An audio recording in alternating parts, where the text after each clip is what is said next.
Welcome everybody. We will get to the Apeface video here in a second. The reason that I am on screen right now is I have actually had to make a disclaimer statement for my protection, for my channel's protection, and for all its content, plus you, the viewers. And that is that my channel is not directed towards children. From day one, its main purpose has actually been to direct its content towards adult viewers like myself, or even ones older, that while we may be reviewing Transformers, our content has never been designed for children. Or I guess I should say my content. I'm using that in a more professional sense by using the term we. But the point is that YouTube now either dictates that your content either falls for children or not for children. They don't realize that there is this sort of niche thing in between that, you know, like I just said, we are adults that enjoy collecting the current Transformers. And, you know, that, again, that's who my content is directed to. So, again, this is just meant as a disclaimer to protect myself. And I'm not discouraging the protection of children at all. That's great. You know, I feel that the responsibility of the parents is the ones to monitor what their children, you know, comment on and watch and things like that. So that's where the actual responsibility lies. So I make this disclaimer right here now. My content is for adults and adult collectors only. So with that being said, guys, let's move on and take a look at Apeface. And today, guys, we're taking a look at a figure I've wanted for like ever. And this is Apeface's fabulous box jet. Basically, you know, he is just a box with wings and a cockpit coming off it. But you know what? While that might bug some people, I think it's part of his charm. Now, if you'll notice down here on his jet mode cockpit, the gun is not exactly straight. If it were, it would be something along this angle right here. That's because it was jammed up in this second port right here, which is about the only way it will stick on the cockpit, because it's supposed to go right here, but it's very loose and it has the tendency to do that right there. So there you go. Now you know about that. He does come with the Titan Master. But where exactly does he sit? So if we look around at the back of the jet mode, this piece with some work can come off, and there it finally exposes where he is hiding in this secondary cockpit. Now, aside from his sick paint job, the other thing that makes him different from us Titan Masters, also aside from his way thick arms for whatever reason, is, you know, on the Titan Masters they had the robot mode heads on their backs. Well, this actually forms part of his beast mode head, and they put his robot mode face on what is his legs, so you can kind of see how he stacks up to his original Titans Return release. But you will see why they, for an engineering reason, did it this way later on. Here he is with Soundwave. Looking good. And then just for a little bit further measure, here he is up against Springer. So he works well with his fellow Voyagers.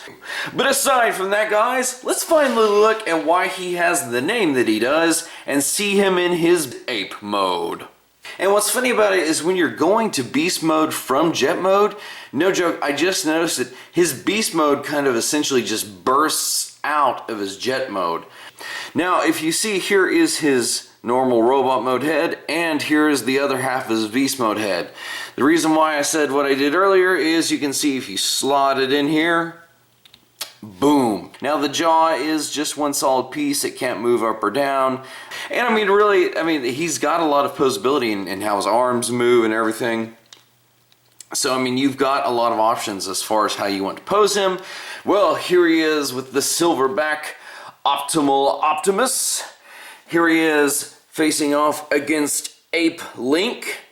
Now, I'm not making this up. I couldn't, guys. And then here is his other, you know, his little Titans Return figure self here, mimicking the pose. And so that's just to show you guys how he looks with other monkeys. So here he is alongside Wolfwire, Skull Smasher, and Mind Wipe. And I guess the only one we're missing is what? Snapdragon? As far as the four that we have from, you know, the Rebirth part, whatever, here you go. So here is robot mode. And I gotta say that, you know, for the most part, it's actually pretty good. And as you can see right here, there he is with his Titans Return head. And you know what? I mean, I've always liked this sculpt The one thing that's kind of bugged me about it is the fact that his eyes are just completely dark, like he's deactivated or something. Ah, there we go, much better.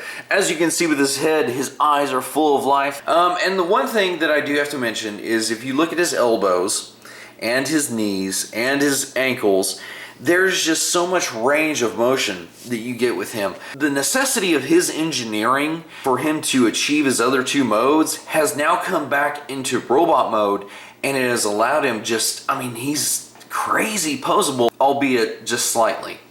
Now, one thing you'll notice, as with every other Siege figure, is on the nose cone, on the shoulders, and especially on his legs, he's got that scuffed up pattern. If you've noticed this whole time in robot mode, he's actually been sans shield. Now, I've done that because the peg placement is just awkward, but when you go to attach it, if you put it on the robot, if it's down here, it's a little bit weird. It might work a little bit on the forearm like this, especially with the arm at an angle, I think it will. Now see, like that, like I said, at an angle, I think it works. So here is how he looks with his homeboys. Now the thing is okay, you know what? I'm actually glad he's a Voyager and not a Deluxe. So on the, reverse side of the coin, yeah, he's going to be bigger than the other guys, but as far as it goes, it's not a totally huge discrepancy. And I mean, come on, he's my favorite out of these four, so you think I really care? Come on, man. Well, here is how he looks once more with Soundwave and Springer.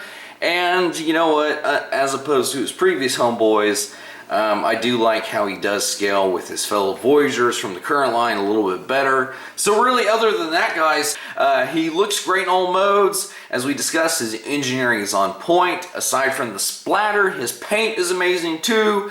Even though he is a Siege figure, if he's any indication of the advanced engineering we get in Earthrise, then that's awesome, and I'm looking forward to it. So anyway, guys, I hope you enjoyed this review of Transformers Siege Apeface. And until next time, guys, we'll see you in another video.